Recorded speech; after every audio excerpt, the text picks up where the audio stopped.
तीसरा क्वेश्चन मैं लेकर आया हूँ आत्मकथा। यह आत्मकथा है। आत्मकथा कविता के कवि कौन है? तो पहला है जयशंकर प्रसाद, दूसरा जो है सूर्यकांत त्रिपाठी निराला, तीसरा महादेवी वर्मा और चौथा सुमित्रा नंदन पंत। दोस्तों साथियों याद कर लो, याद करो, यही क्वेश्चन का लाना है। लहरों से डरकर नौका पार नहीं होती और कोशिश करने वालों की कभी हार नहीं होती। यह क्वेश्चन हमें बोर्ड एग्जाम में मिलेगा और यही क्वेश्चन मिलेगा, मैं बोल देता हूँ। तो देखिए यहाँ जो तीसरा क्वेश्चन है आत्मकथा कविता के कवि कौन है, इन चारों में से कौन सा ऑप्शन सही है? तो मैं आप लोग को बता दूं, यह तीसरा क्वेश्चन का जो आंसर जो है वो ए ऑप्शन जो है जयशंकर प्रसाद। इधर लोग भग रहा है, भगने नहीं देना है, बोर्ड एग्जाम में हमें क्वेश्चन को भगने नहीं देना है। तीसरा जो है आत्मकथा कविता के जो कवि हैं जयशंकर प्रसाद जी हैं, इनको भगने नहीं देना है, इनको याद कर लेना है जयशंकर प्रसाद जी को। अगला क्वेश्चन दिखाते हैं, समय नहीं है हम लोगों के पास। चलिए 14 क्वेश्चन, बहुत अच्छा क्वेश्चन है। देखिए नेताजी का चश्मा, वाह वाह, चश्मा लगा लेते हैं। नेताजी का चश्मा पाठ के लेखक कौन है?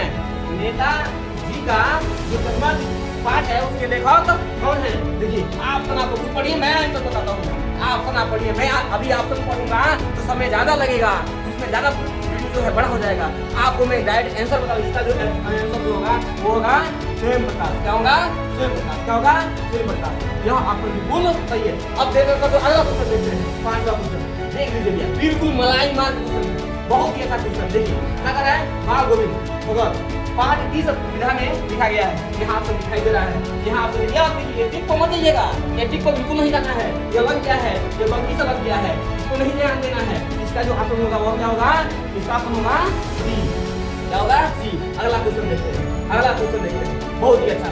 देखिए यह क्वेश्चन जो है बहुत ही अच्छा है, बहुत ही बार एग्जाम में पूछा गया है, बहुत ही बार एग्जाम में पूछा गया है। 6वां क्वेश्चन, लखनवी अंदाज पाठ के लेखक कौन है? लखनवी अंदाज पाठ के लेखक कौन है? इसका जो सही ऑप्शन है यह ए भी नहीं है, यह इसके आगे दिया हुआ है, यहाँ देख लीजिए भैया, यह जो है सी वाला ऑप्शन क्या है? सही है। सी वाला ऑप्शन क्या है? सही है। अभी एग्जाम में घबरिया मत जाइएगा, लगातार 3 क्वेश्चन का सी सही हो गया ये तो गलत हो रहा है, ऐसा नहीं हो जाता है। कभी कभी 4-4 5-5 क्वेश्चन का है, उन सब एक ही ऑप्शन सही होता है। तो बिल्कुल आप लोगों को घबराना नहीं है, मेरे साथ बने रहिए, आगे और भी क्वेश्चन आपको बेहतर मिलेगा पढ़ने के लिए। आइए अगला क्वेश्चन दिखाते हैं। यहाँ देखिए 7वां क्वेश्चन देखिए, मलाई मार का क्वेश्चन आया हुआ है। देखिए कह उत्साह कविता के कवि कौन है? उत्साह कविता के कवि कौन है? तो देर नहीं करते हुए डायरेक्ट मारिए, डायरेक्ट मारना है आपको। यहाँ जो बी ऑप्शन है निराला जी वह सही है। क्या है? निराला जी सही है। आगे मैं बढ़ाता हूँ, अगला देखिए, बहुत ही शानदार क्वेश्चन है, मलाई मार मक्खन वाला क्वेश्चन है, एकदम मक्खन वाला। ठीक है, बोर्ड एग्जाम में पक्का यह क्वेश्चन आने हैं। क्या है? कन्यादान कविता के कवि कौन है? कन्यादान कविता के कवि कौन है? यहाँ आपको नागार्जुन दिए हैं, शमशेर बहादुर सिंह दिए हैं, जयशंकर प्रसाद जी हैं और मंगलेश डबराल जी हैं। ठीक है, इसमें ऑप्शन कौन सा सही है? तो बी ऑप्शन सही है, बी ऑप्शन सही है। अगला क्वेश्चन देखते हैं, अगला क्वेश्चन देखिए क्या लिखा हुआ है, साना साना हाथ जोड़ी पाठ किसकी यात्रा वृतांत है? यहाँ पे नेपाल, सिक्किम, भूटान, असम, तो किससे संबंधित ये पूछ रहा है यात्रा। ठीक है, इसका जो ऑप्शन सही है वो क्या है? सिक्किम से। किससे है? सिक्किम से। सॉरी देखिए, हाँ सिक्किम सही है, सॉरी कोई बात। यहाँ देखिए कह रहे हैं झेन की देन पाठ के लेखक कौन है? झेन की देन पाठ के लेखक कौन है? यहाँ ऑप्शन क्या है? क्या है? यहाँ पर भी ऑप्शन क्या है? अगला क्वेश्चन देखिए, दो बैलों की कथा, दो बैलों की कथा के लेखक कौन है? इसमें कौन है? इनको तो भुलाइएगा मत, इनका जो नाता है हमारा बचपन से है, आज नहीं बचपन से, इनको भूलना नहीं है। बचपन का प्यार कभी भूल नहीं जाना रे, तो भूलना नहीं है, हमें याद रखना है। अगला क्वेश्चन देखिए, 12वां क्वेश्चन देखिए, मनुष्यता कविता के कवि कौन है? मनुष्यता कविता के कवि कौन है? तो इसका जो सही आंसर होगा, इसका जो सही आंसर होगा, ठीक है, वो क्या होगा? मैथिली शरण गुप्त। मैथिली शरण गुप्त क्या करते हैं? लॉक करते हैं। क्या करते हैं? लॉक करते हैं। तो आइए ये हो गया क्वेश्चन। अगला देखिए 12वां क्वेश्चन बाद हम आएंगे 13वां क्वेश्चन। 13वें क्वेश्चन आएंगे हम लोग। 13 क्वेश्चन क्या है? कर चले हम फिदा, गाना तो आप सुने होंगे, कर चले हम फिदा कविता के रचयिता कौन है?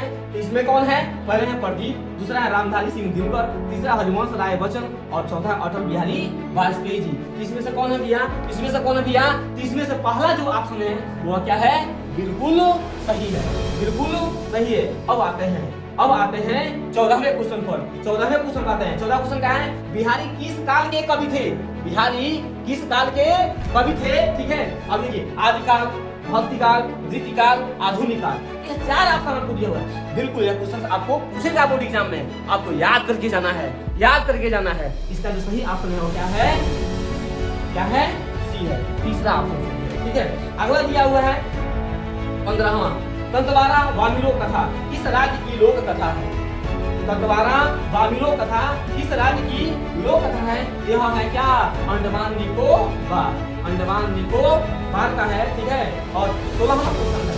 16वां क्वेश्चन है। 16वां क्वेश्चन क्या है? कारतूस पाठ के लेखक कौन है? कारतूस पाठ के लेखक कौन है? इसके लेखक जो है क्या है? भीष्म साहनी जी। कौन है? भीष्म साहनी जी है। अगला क्वेश्चन 17वां क्वेश्चन यहाँ देखिए, परशुराम किसके पुत्र थे? वशिष्ठ, विश्वामित्र, जमदग्नि या गौतम? ये 4 ऑप्शन दिया हुआ है। परशुराम किसके पुत्र थे? इसका जो ऑप्शन होगा वो क्या होगा? सी। क्या होगा? सी होगा। यहाँ तीसरा ऑप्शन बिल्कुल सही है। अगला क्वेश्चन कह रहा है, अब कहा दूसरे के दुख से दुखी होने वाले पाठ के लेखक कौन है? अब कहा दूसरे के दुख से दुखी होने वाले पाठ के लेखक कौन है? इसका आंसर क्या होगा? स्वामी आनंद। स्वामी आनंद जी इसके लेखक हैं। अलग है मीरा किस भक्ति परंपरा से संबंधित थी? कि मीराबाई का ऑप्शन लोग जानते हो, क्या होगा वो? बताइए क्या होगा वो? ऑप्शन क्या होगा? ऑप्शन सही होगा।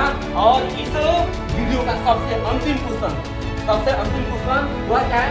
पर्वत प्रदेश में पावस कविता के कवि कौन है? पर्वत प्रदेश में पावस कविता के कवि कौन है? इसके लिए है पंत, प्रसाद, निराला और दिनकर। इसका जो ऑप्शन क्या होगा? क्या होगा? एक होगा। आप लोगों को वीडियो कैसा लगा हो एक बार अवश्य बताएंगे। आगे भी हमारे चैनल से जुड़े रहिए, ऐसे ही आप लोगों को हर एक किसी का आप लोगों को हम MCQ देंगे, इसी टाइम देंगे। ठीक है, इसी चैनल पर देंगे। आप लोग बने रहिए, चैनल को सब्सक्राइब करिए, लाइक करिए और अपने मित्रों को जो भी बोर्ड एग्जाम में बैठने वाले हैं उनको भी शेयर करिए ताकि उनका भी नंबर कम न आए। That's all. Thank you.